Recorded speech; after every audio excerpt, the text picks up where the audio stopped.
À 58 ans, Laurent pourrait se considérer comme un survivant. Sa pudeur l'en empêche. Pourtant, les années 80 ne lui ont pas fait de cadeau. Le sida est arrivé comme beaucoup, dans son lit, dans sa vie. L'amour alors pouvait donner la mort.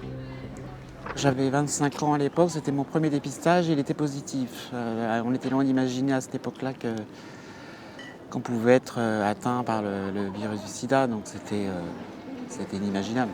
Et puis surtout, on avait un pronostic vital engagé parce qu'on pensait à pas survivre. Hein. Donc moi, je me disais, combien d'années il me reste à 25 ans si je tiens jusqu'à 30 ans, c'est déjà pas mal.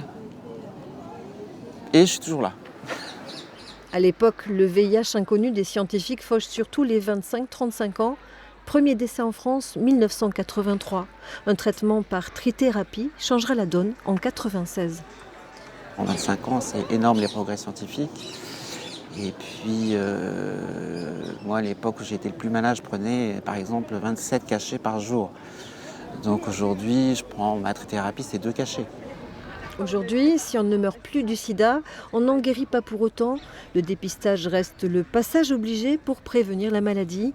En Occitanie, 2000 personnes sont séropositives et l'ignorent encore. Avec les traitements d'aujourd'hui, on n'est plus contaminant. C'est-à-dire on peut avoir une vie sexuelle libre.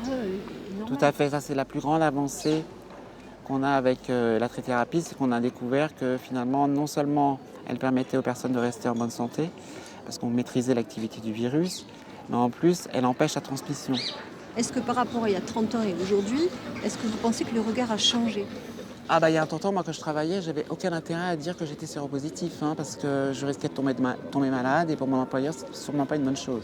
Et je me cachais dans la journée pour prendre mes médicaments, donc j'allais aux toilettes. Donc évidemment, il fallait surtout pas que ça se sache. Et je pense qu'aujourd'hui, je pense pas que ce soit une bonne idée d'informer ses employeurs là-dessus. Comme une double peine, la stigmatisation touche surtout la communauté homosexuelle. Pourtant, dans notre région, près de 52% des séropositifs sont hétérosexuels. Il y a des jeunes qui commencent à témoigner, et c'est très bien de dire qu'on est des personnes comme les autres et qu'on nous voit d'abord comme des personnes et pas comme des maladies. Parce qu'on est d'abord des personnes.